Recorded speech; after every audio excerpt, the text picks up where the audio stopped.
Hi, I'm Meredith Woolnough. Welcome to Soul Organized Style Podcast. Stay listening. On Soul Organized Style Podcast, I begin today by acknowledging the traditional custodians of the land on which we record this podcast and pay respects to the elders past and present. Thanks for joining us on Soul Organized Style Podcast. This year, Making Zen is being run from the 15th to the 19th of May, and you can register at makingzen.com. Today's textile artist is Meredith Woolnough. She's a Newcastle local here in Australia. Meredith, thank you for inviting me into your home today. Thank you so much for having me, Maria. It's a delight. Meredith, as a returning textile artist, can you talk us through what your workshop will be about this year? As you've already said, I'm from Australia, Newcastle in Australia, and I'm best known for my nature-inspired embroidery art. So my embroidery is probably not what you first think of when you think of embroidery. My work are quite sculptural, quite lace-like. They're all created with the freehand machine embroidery process, which is essentially just drawing with your sewing machine. I just see it as a really fun and cool way to draw. So I do a stitched drawing, and then the other important factor of my work is that I work onto a water-soluble fabric. So this fabric acts as a temporary surface. I can do my stitched sketch or my stitched drawing, and then I wash the base fabric away. So the base fabric is completely removed, and then I'm just left with that lace-like embroidery, essentially. So I've got this stitched specimen. As I said, many of my works are inspired by nature. So there are a lot of natural structures that I explore, things like coral and leaf veins, all those sorts of beautiful natural structures. And I present them in a unique way as well. I mount them almost like how you would mount insect specimens for scientific collections. So they're all mounted on pins. So they just appear to float off the backing board. And they cast beautiful shadows. It's a way of working that I've been doing for quite a long time. 15 plus years now, I think. I first sort of started working with it back in 2006 when I studied fine arts at university. The focus of my entire honours year project was on this combination of freehand machine embroidery on water-soluble fabric because I just saw so much potential in it. Fell in love with it during that year, and I've been working with it ever since. I absolutely love it. And I also love to share it. I also have a background in teaching. I was a high school teacher for a while before I, dove into working as a full-time artist. And I still get to stretch my teaching muscles through wonderful online retreats like the Making Zen Retreat. And then I obviously also teach workshops, online courses, all those sorts of fun things as well. Because I did the retreat last year, and I did a little very accessible project which really introduced people to my way of working. But, I didn't want to repeat that again this year. So this year I'm actually doing a drawing workshop, a drawing little activity, because drawing is, I see my work as drawing anyway. It's just drawing with a sewing machine. But the developing of the designs and becoming friends, I suppose, with the subject matter, like getting to know it, getting very comfortable with drawing it. So then I can draw it in however I want to suit my embroidery is obviously a big part of my process, but it's not the embroidery part. I think people see my work and think it's just all the embroidery. So what I'm actually doing is basically a little workshop, Discover, Draw, Design, developing mindful nature-inspired patterns. So the whole idea behind it is, it's an activity about sort of discovering and making connections with items from nature. So it's about observation, drawing, and then designing. So basically the first part of my own practice is going out, finding something in nature that you find interesting, whether that be a leaf or a plant or an animal or whatever, and then drawing it, getting to know it, doing lots of sketching of it, understanding its structure, what its most important features are, maybe researching it a little bit. And then once you kind of have that understanding under your belt, you can design whatever you like. So the activity that we'll actually be doing is essentially collecting a bunch of leaves, drawing them a bunch of times, and then drawing them together in sort of a repeating pattern, a pattern where they all fit together and sort of tessellate, sit together nicely as just a design, literally just filling up a page. And it's something that's quite a nice activity to do because it is just sitting down and mindfully drawing and enjoying that process. But that's also the process that I use to develop some of my designs. So I've got, when we're talking about leaves, for example, I've got, big circular designs, which are hundreds of ginkgo leaves or eucalyptus leaves all swirling together.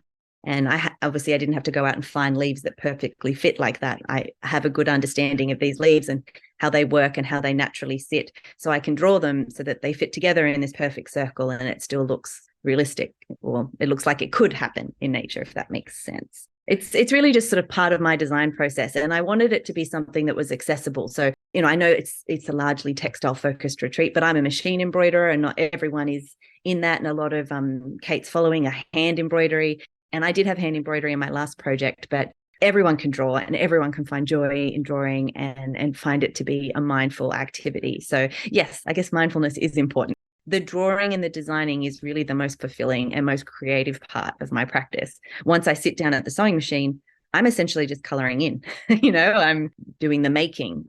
The most joy is in the designing and the drawing and the discovery of the things that I want to depict for me. So I'm just trying to share a little bit of that in the workshop and get people to think about this in another way and break some of the barriers that people have around drawing, because so many people are scared to draw and they're so quick to say, oh, I can't draw. I'm a terrible drawer. I'm not creative. And I believe that's just not true. I think creativity is in all of us. You can learn to draw. It's a learned skill like anything else. So that's really what my workshop's all about.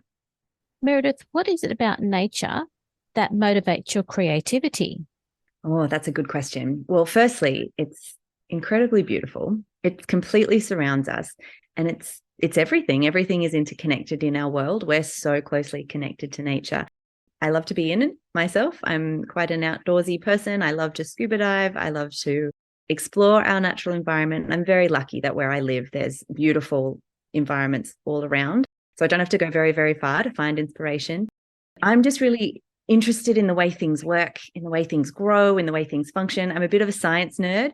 I also have a degree in natural history illustration, which really is that perfect blend of art and science. I sort of really feel like I found my place and found my people when I studied that degree. So that's always been really important to me. And I really love to understand what it is that I'm actually depicting, in the hope that other people will be curious about it as well, and that other people will see my work and be inspired to ask questions about it, not just about the weird and wonderful embroidery technique that I use, but also about the thing that I'm depicting, whether that be a colorful coral branch or a particular leaf specimen. I'm curious myself, and I hope to sort of invite others to be curious as well, and to start to see how really wonderful and beautiful and fragile our natural world is. The embroidery that you do and the way you mount it shows how fragile the environment really is. The embroidery is actually probably tougher than you think. I'm glad that you see that, because that is something important. Although my work is, most people like it because they find it interesting, they find it beautiful. There's always those sort of conceptual undercurrents about the fragility of nature and our environment, and the delicate balance that it's in, particularly when you are looking at things like coral. We know that those environments are facing all kinds of issues at the moment, as are many others. So there's all of that in there. And I do try to subtly put that in without yelling at you about it, I suppose. So last year I did an embroidery project, basically quite a quick, fun little accessible project that introduced the students to some of the sculptural ways that I work with embroidery and water-soluble fabric.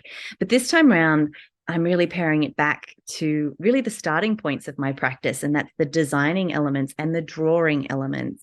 Because drawing is so important, but also drawing is so joyful, so relaxing, and also so accessible. Everyone can find a pencil or a pen and a bit of paper and get joy from drawing. So I'm hoping that this workshop will be even more accessible to people, because, again, largely I'm a machine embroidery artist, and not everyone has a sewing machine, or not everyone is interested in that world. I'm really excited about this workshop. This drawing and design element is so important to my practice, but it's also something that I don't often get to share, because people just want to see and learn the embroidery. So I'm very excited about this workshop for the retreat. Meredith, do you think that people who say they can't draw will get something out of this workshop? Oh, yes, absolutely. And I really, really hope that, because I hear that all the time. I teach nature journaling as well. When you sit down with your students, so many of them say, oh, I can't draw. I'm not creative. I don't have a creative bone in my body. And I just hate to hear that, because I feel like we're just in our own way. Everyone is creative, and drawing is a learnt skill like anything else. You can definitely learn to draw if you want to put the time in. And also, I believe there's no such thing as a bad drawing.